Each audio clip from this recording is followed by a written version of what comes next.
Today we're talking about the harsh reality that so many people are in, and that is making six figures, making a great income, but still living paycheck to paycheck. So I'm going to explain some of the common things that happen that cause this, as well as some practical steps that you can do to stop living paycheck to paycheck, to get out of that cycle and to get ahead.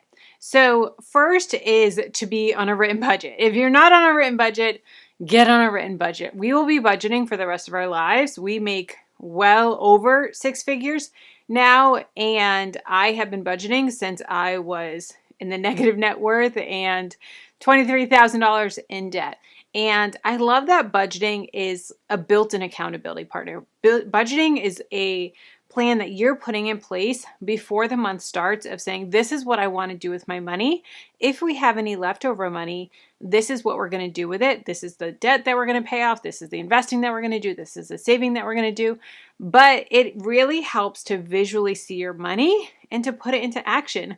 Or if you're living paycheck to paycheck and you're barely getting by, you can visually see, oh, we are spending a lot of money at this Target or gas station snacks or this or that or whatever it is, or subscriptions.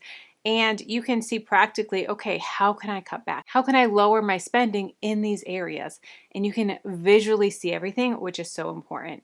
I love Excel or Google Sheets now. I have been doing my budgeting in Excel, Google Sheets for years and years and years. I absolutely love it. I also know a lot of people that like pen and paper, or people like the apps like Monarch or Rocket Money, and they're all great resources. I'll have them linked down below in the description box. But budgeting is really a great way to create a spending plan. So if you don't like the word budgeting, think of it as a spending plan, and you being in control of your money versus your money in control of you. When you're creating your budget, I want you to do a spending analysis. So what this is, and I have a whole spreadsheet on doing a spending analysis, but you're going to look at your past 3 to 6 months worth of bank statements and categorize each transaction, so that way you know exactly how much you're spending on groceries. You know exactly on average how much you're spending on eating out, how much you're spending on miscellaneous, Target, Amazon, all of that. And you're going to put it in for each month, and then it's automatically going to calculate it for you with the formulas to know on average how much you're spending. So that way you may not even know how much you're spending on eating out. We did this a while back, a few years ago, and we were shocked at how much we're spending on eating out. My husband travels for work, so he gets per diem. And so he was like, yeah, we get per diem. I'm actually like making money with it. And in reality, we realized that he was spending way more than the per diem every day. But that's because he was going to expensive cities. He's going to places like Las Vegas and New York City and different things like that, where food is really expensive. So the $65 a day wasn't cutting it. And so he had to really be like, okay, we're going to look at what we're spending. And so a spending analysis is a great way to do that. So look at your bank statements, pull your credit card statements, and look and see what you're doing for each category.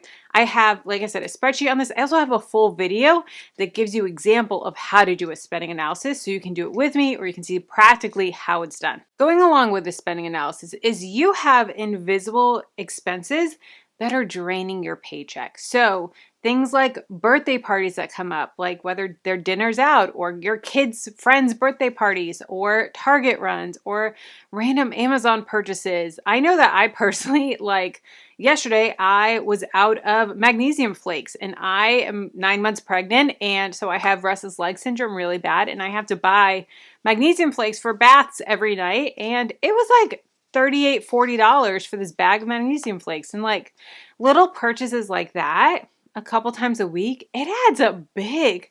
So those little tiny purchases, or they may not be tiny, but smaller purchases that you don't think much about, it adds up quick. So those invisible purchases are really important to take in consideration when you're planning out your monthly spending and realizing, oh, this could be why I'm starting to live paycheck to paycheck.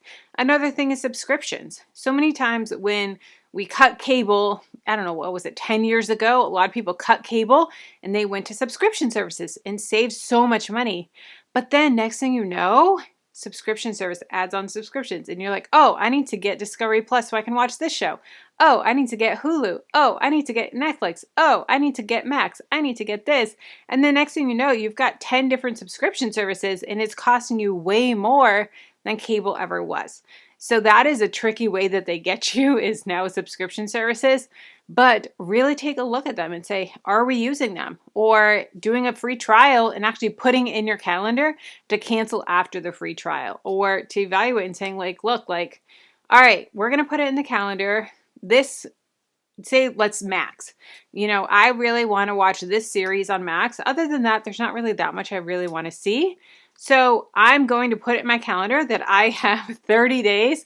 And then after that, we're canceling it. So set that deadline for yourself of saying, okay, if I really want to watch this, I have until now, and then we're going to cancel. Also look at impulse spending. I am really big on cutting back on impulse spending because I'm so guilty of it.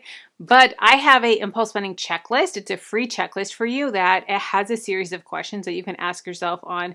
Is this an impulse spend? Do I need this? Is this something that I have at home? Do I just want it? Or can I borrow it? Can I get it from the library? Can I get it for cheaper? Can I get it from secondhand? Different things like that. But cutting back on those impulse purchases, those are really, really going to help big time. And I apologize for Piper, my mascot in the background, that is just being a rascal, but this is life with a cat. The next trap that I see commonly with people that are living paycheck to paycheck is as their income rises, so does their spending and not their goals. So as your income rises, as you get a pay raise, as you get a bonus, I want you to increase your goals, not your spending. So rather than going out and getting a new car or buying some fancy things or going on more vacations or just slowly increasing your lifestyle, slowly going out to eat more, slowly buying more convenience items and foods and different things like that, instead live the same way that you're living, but increase your goals. Put more money towards debt, put more money towards savings or investings or different things that are really important to you, like home upgrades and stuff like that, rather than just slowly living in that lifestyle creep. It's so easy to slowly increase your lifestyle as you make more money. And oftentimes we're so blind to it, especially if you're not budgeting, that you actually go over in your lifestyle creep than the actual raise that you've received. So for example, like say you get a $10,000 raise this year. And so you're like, okay, you know, we can go out and, you know, we can upgrade our car a little bit. It's already a little old. Let's just upgrade our car a little bit. And your car payment went from $300 a month to $500 a month. Okay, $200 a month. That's all right. And then you start eating out a little bit more and you start doing this and this and this. And the next thing you know, that $10,000 raise, you're now spending $15,000 more every year without even realizing it because you think, oh, I got this raise, this is great, I'm making all this extra money, and in reality, you're just creeping up your lifestyle. So, like I said, instead, set your goals. Hit your goals even faster with that. Keep the same lifestyle and then just increase your goals. The next way that we are living paycheck to paycheck while making six figures is decision fatigue and carrying the mental load. It is so common for women to be managing the finances. And in addition to managing the finances, we're managing the schedules, picking up the kids, taking care of the house, all the different things like that. And it just builds up. And a lot of times we're like, you know what? I don't even have the bandwidth to do this right now. So we're just going to skip budgeting this month. We'll do it next time. It's okay. We'll just do it later. Or, hey, you know what? I'm exhausted. I'm tired. I don't have the bandwidth to think about dinner tonight. Let's just grab dinner. Let's just grab takeout. And those small purchases, they add up quick. So really take a step back and think about, okay, how can I manage our money? How can I do this with limiting decision fatigue?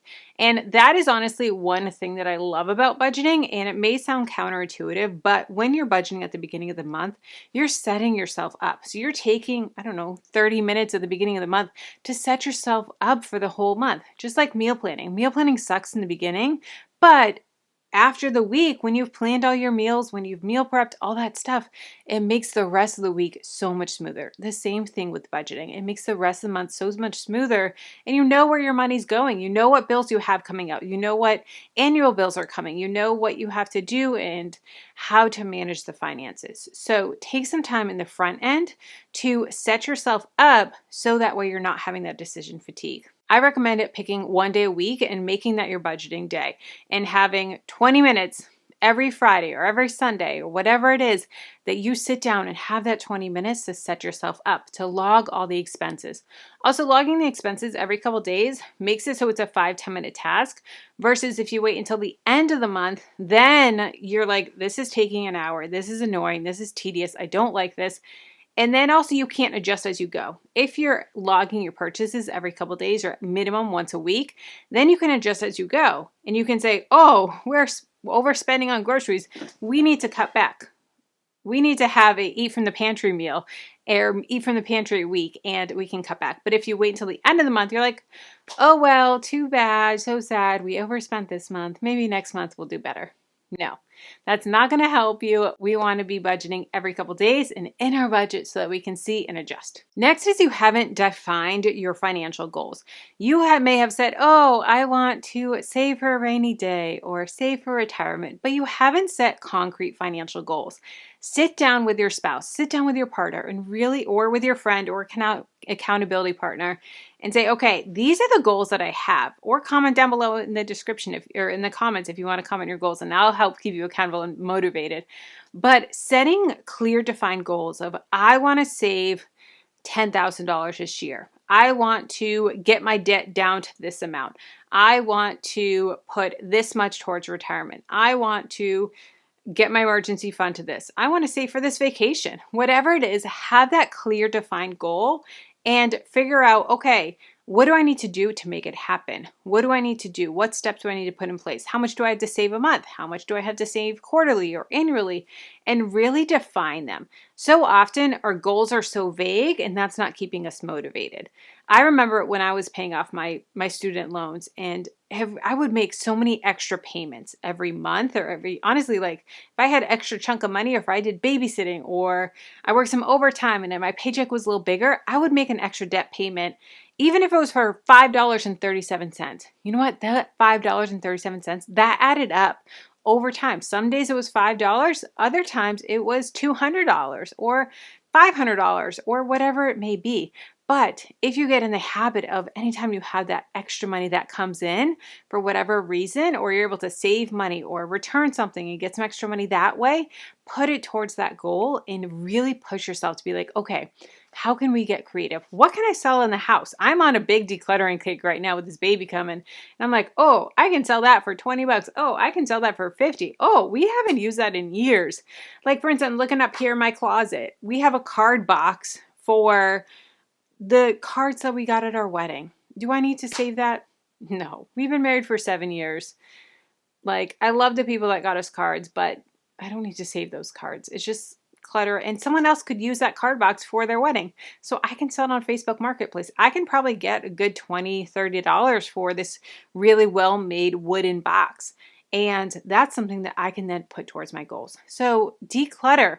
It's great mentally. It's great for your mental health. It's great for your cleaning and keeping your house maintained. And it's great to bring in some extra money as well. So really define those goals and say, okay, this is what I want to do.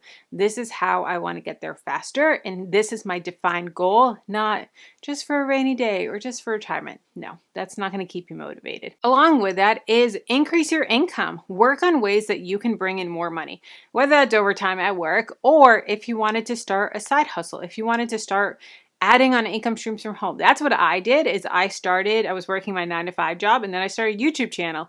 And then my YouTube channel, then I started selling digital downloads and then I started creating courses and then I started doing some coaching and then I started a blog and then I started adding on all of these other income streams. And then before I knew it, that replaced my day job, which is incredible. But even if you don't want it to replace your day job, maybe just add an extra $1,000 a month or $2,000 a month That's incredible. I have a full guide that if you want to figure out what side hustle is best for you, download the guide. I'll have it linked for you down below in the description.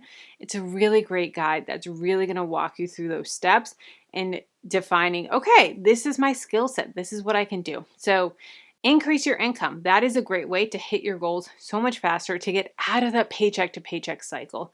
It is not fun. It is hard. It is tough. It sucks. I've been there. And trust me, on the other end is so much more freeing and really like just amazing feeling. So let's keep the conversation going. If you want to see how to budget with an irregular income, if you make different amounts every month and you're like, I can't budget, I work on commission, you can still budget. I have a full video. Check it out here. And if you want to see side hustles that you can do from home, check out this video here.